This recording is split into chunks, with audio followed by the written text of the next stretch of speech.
don't need a high-end designer or a lot of money to get a luxe look. Be your own interior designer. This is Affordable Interior Design, the podcast. Here's your host, Betsy Helmuth.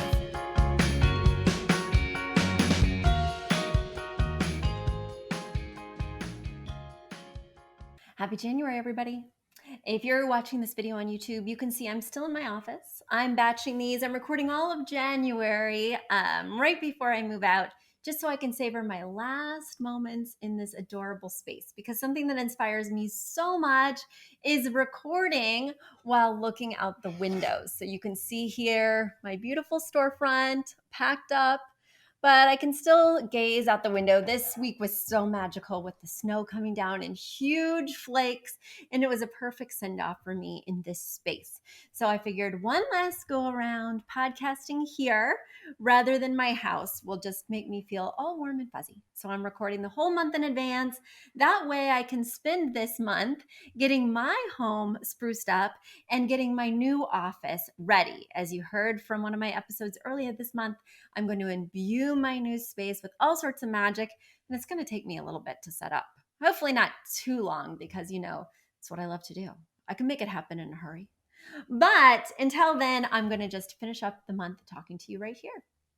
So guys, I hope you're having a terrific January. I had mentioned that it's so hard to look forward to things during Omicron. Everything that I've been looking forward to has gotten canceled, rescheduled, is up in the air. We don't feel comfortable making plans because who knows? We had the idea to take like a road trip in February. I was going to go to LA and work on a client's space in February. She was paying for my ticket, paying for me to be out there. I just couldn't wait. And now Omicron, I still hope I'm able to go, but I have no plans to travel. All the flights are getting canceled. I want to stay safe and protect my family. So it's all so uncertain. I decided, what can I do in my small way that would make me feel like I did have something to look forward to, that I could create something that just wouldn't get canceled. So I am going to check myself into a hotel for 2 days. I've specifically chosen a hotel that has 2 restaurants in the bottom, so I can order room service without ever leaving my space. And I'm going to sit there and I'm going to vision for the new year. I'm going to have a virtual dinner with some of my business friends. We're going to be on Zoom. We're all going to order takeout and just enjoy and chat. And I'm going to just take some time to unplug in the safest way I know how, and an environment that feels new, different, exotic. So I can get the sense that I'm on an adventure when I'm just really in the town next door for 2 nights. Just give me this, people. This is all I have. There's not much to look forward to during Omicron. One of the restaurants in the bottom of the hotel is Ruth's Chris Steakhouse. And one night, I'm going to get steak and I'm going to eat it in my onesie pajamas in my exotic hotel location in White Plains, New York. Don't be jealous, guys. Don't be jealous. I hope you guys have things to look forward to. I hope you're staying safe. I'm so excited that you've continued to write in with lots of delicious questions. And without further ado, I'm going to dive right into them right now. My first question comes from Amelia. Amelia is writing from Canada, and she writes, "Hi, Betsy. Is it okay to have a dining table in the center of a kitchen instead of an island? Is there a way to make it look intentional and stylish? We have an older home and we're saving up to update it. You can see in the photos that we have very little counter and cabinet space. The kitchen is square and it is a good size, but the house does not have a dining room. The adjacent living room is too small to make sense and make space for a dining table.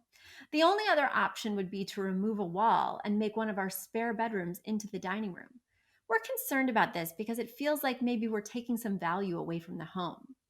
We think the kitchen is big enough to have cabinets around 3 of the walls and a dining table in the middle. But is this a terrible choice? Maybe it won't age well. Ideally, we'd like the table to be taller so it could be comfortable to do food prep on. Are there certain styles that work better for something like this? We're a bit more rustic farmhouse, and we think that look would go well with the rest of our house, being that it's older. Thank you for your input." So as I was reading this, Amelia, as I was looking at the pictures, it just so reminded me of Roseanne. Did you ever watch Roseanne growing up? So she had a dining table sort of right in the middle of her kitchen.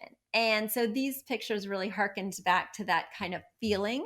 And I think it was so nice because it really was the hub of not only the TV show, but of their home, seemingly.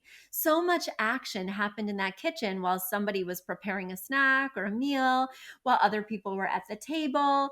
I mean, it was just such a hub, right?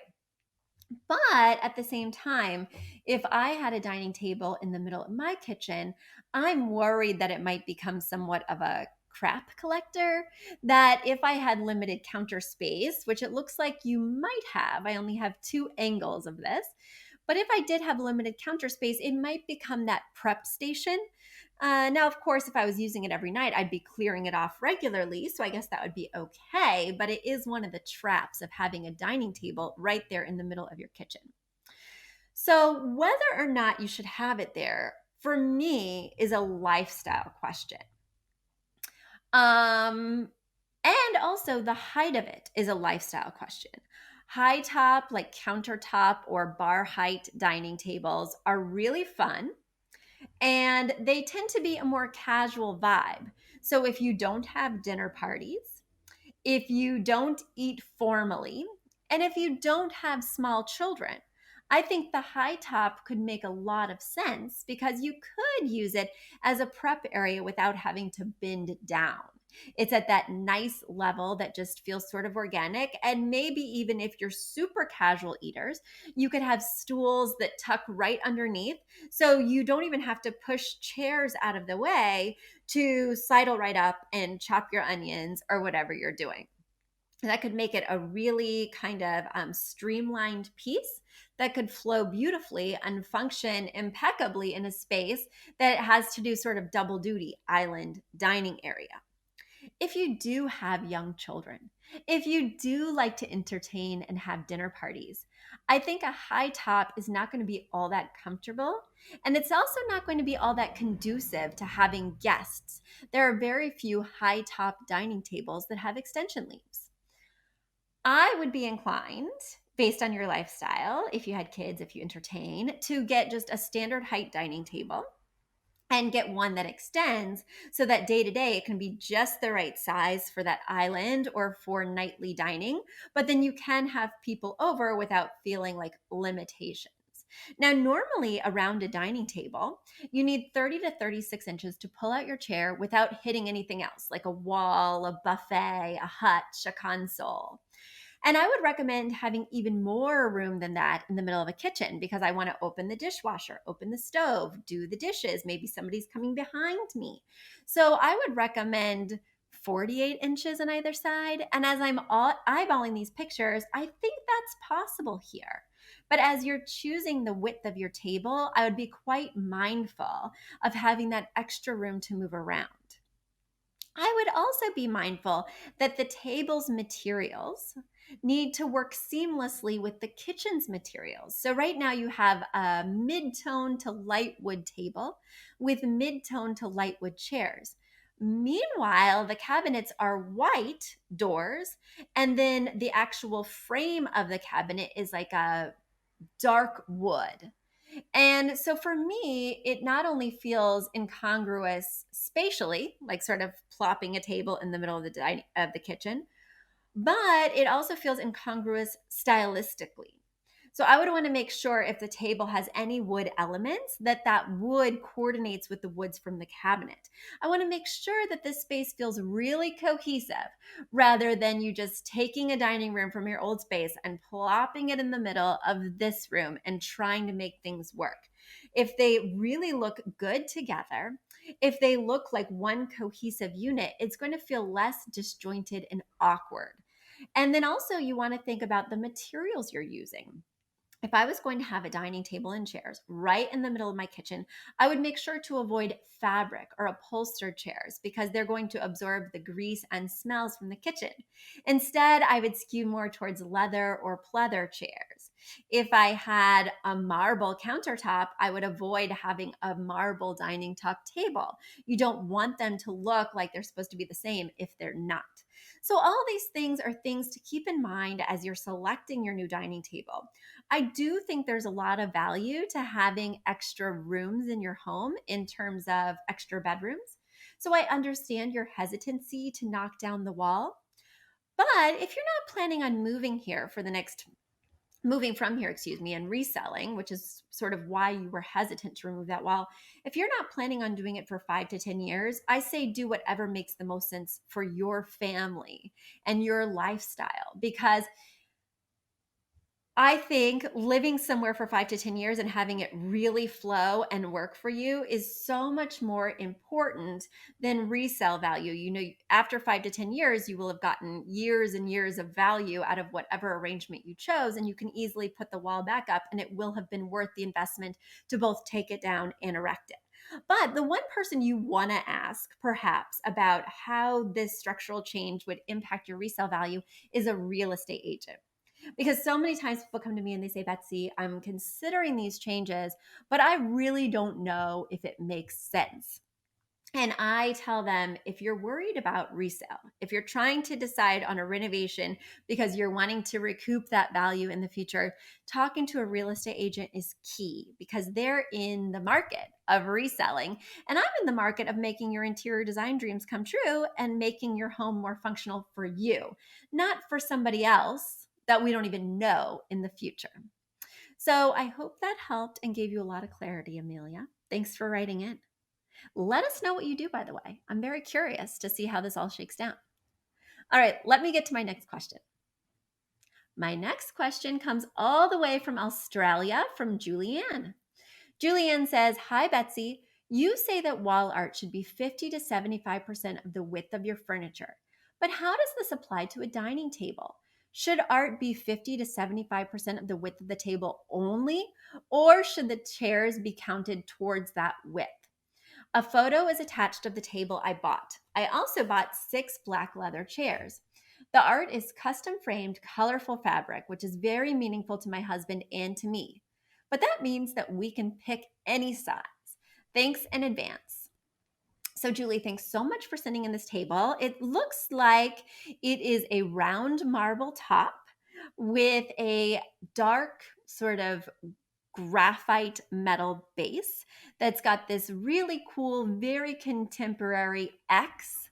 It's a really interesting, compelling table. I just love it. I love a circular table with a pedestal base because you can fit more people around. And so that means if you're a family of 4 just eating dinner, you can easily talk and chat, and it's optimal for conversation. But if somebody comes over, you can just squeeze in another chair, and you don't have those legs right on the ends. So it's not kind of dictating how many people can fit around. So I think this table is really cool for a variety of reasons.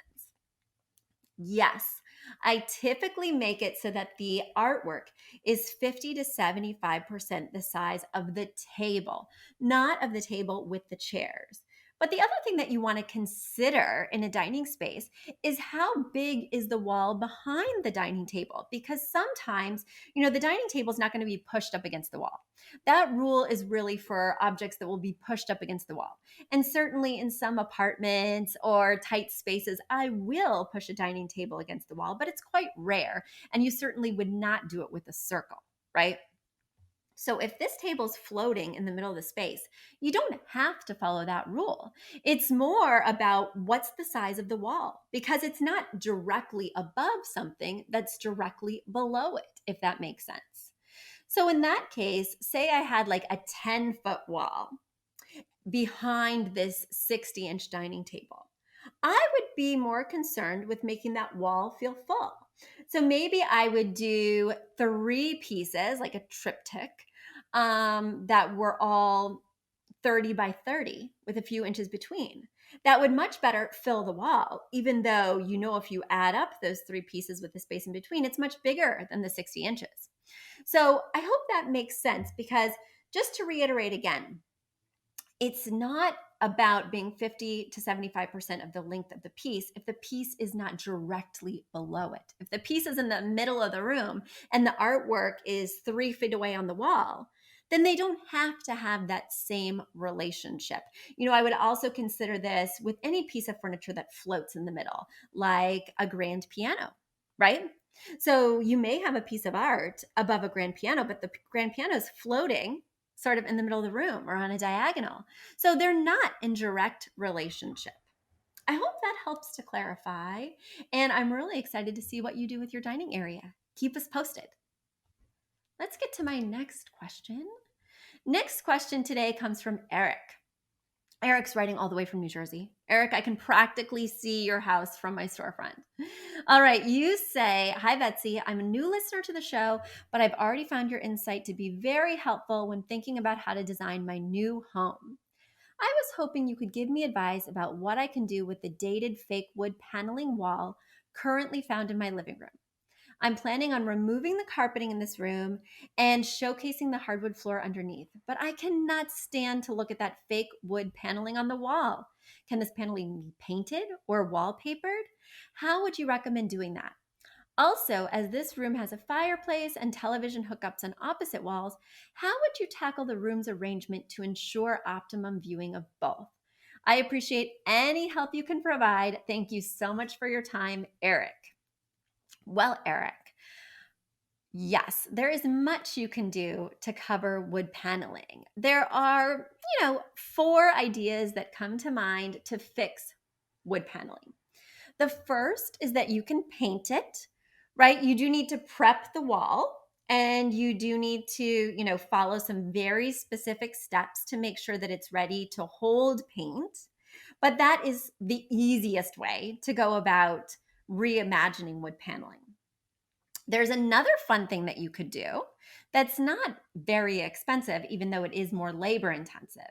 And it's called adhering a liner. So it's a wall liner to the wall. And it's essentially a very thick wallpaper that you would then put on the paneling that would take away any look of the paneling. You'd lose all the grooves, all the texture, and it would make it look very much like drywall. Now, this is again a process. And personally, I would hire a professional for this because not only do you have to clean the wall with a specific cleaner, which you'll probably have to do when you paint as well, but you have to prep the wall with a specific type of sealer. And then you have to put on the liner, which is much like adhering wallpaper, except this liner has no intrinsic texture or pattern. So that's another way to go about it. Now, a cool and imaginative way to embrace the wood paneling while also using the liner is to create a type of wainscoting. So, if you're familiar with that wainscoting look, which has sort of those planks at the bottom and then a chair rail that goes around the middle, that could be pretty cool. So, you're only doing the liner a certain way from the ceiling, maybe to 3 feet between 3 and 4 feet before the floor, right? Then you install a piece of molding.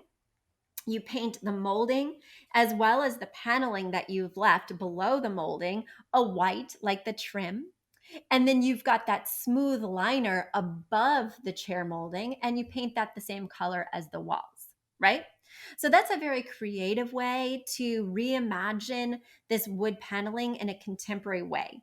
Because right now, with the farmhouse style being so hot, everybody is loving wainscoting, beadboard. So that kind of paneled look at the bottom, as long as it's treated in a fresh, trim-like way, is going to be very compelling and may even enhance resale. In your case, I'm not really too excited about you doing that because this wood paneling only appears to be on one wall in the room. Because it's only on one wall, I think you need to make this wall look like the others. So you could do that wall liner. And the other thing you can do, as you mentioned, is you can wallpaper over this, but you'll still have to do that wall liner application underneath because with normal wallpaper, you're going to be seeing those grooves and that's going to be unsightly. The paper is not going to stick well.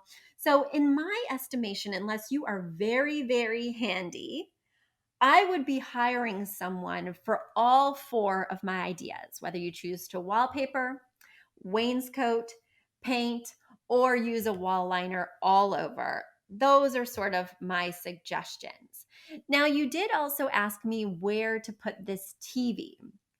And the problem is that the room where the fireplace is, that sort of area by the fireplace, is pretty shallow. So putting any sort of sofa or seating directly opposite the fireplace is really going to gum up the works because there's so many walkways adjacent to this fireplace that it's really in kind of a high traffic zone. That being said, opposite the fireplace, kind of kitty corner in the room, there's this beautiful, long, unbroken wall. And I'm always trying to put seating on beautiful, long, unbroken walls because that's where a sofa might fit best. However, you're quite limited here because you don't have very many usable walls. So the idea of accommodating a television is quite tricky because on either side of the fireplace, there's very little wall. Maybe there's 3 feet on the left-hand side, and maybe there's 2 feet on the right-hand side, neither of which is appropriately wide enough for a TV. And then if we're looking at the fireplace, it's all brick, but it has sort of this unusual mantle that is about 3/4 of the way up from the floor, meaning that there's not enough room for a TV above it, and there's certainly not enough room for a TV below it. So unless you can remove that mantle and have it just be a nice, clean, straight face, putting it above the mantle is not a solution either. Now, with a room such as this one that has very tricky, very limited options, you may have heard me say on my podcast that I don't give floor plan advice off the cuff because I like to do my due diligence and try every possible option. So I would ask that you do the same, weighing each possible option of what's actually available in the space, because based on the limited pictures I have here, and like I said, I don't have a picture of every angle, so I can't know all the options. But I do know that you're going to have to be very strategic in this space with so many openings, so few long unbroken walls, and so many sorts of indentations, nooks and crannies. This room, is not straightforward. And it will be a challenge for you to find that ultimate floor plan. And there's probably only one. So make sure you do your due diligence and try every possible option, because personally, I would be quite challenged by trying to fit both a TV and primary seating in this space. All right, guys, it has been great being with you again this week. What a month, right? Well, in February, I will be back and I will be in a different mindset. I will be refreshed, fingers crossed. I will be forward looking. I will have had time to both reflect on the past and look forward to the future. I will have been in my hotel room for a couple days, and I think I'll have a brand new perspective, not only on the year, but also on COVID and all the uncertainties we're facing. So I wish you clarity. I hope that you give yourself grace as you determine when you're finding your certainty. And I wish us all just the best for 2022. So, guys, until February, have a great rest of your month, and I'll talk to you soon. Bye. A big thank you to Aton and the Embassy, who wrote our theme song. A shout out to Catherine Heller, who owns the podcast shop and is our editor extraordinaire. We also want to thank Ginny Sunasan and her team at the Savvy Podcast Agency for their help with our social, our YouTube channel, and so much more. We also want to thank Uploft, which is our parent company who supports this podcast. And lastly, we owe a huge debt of gratitude to you. Thank you so much for tuning in and for all your support.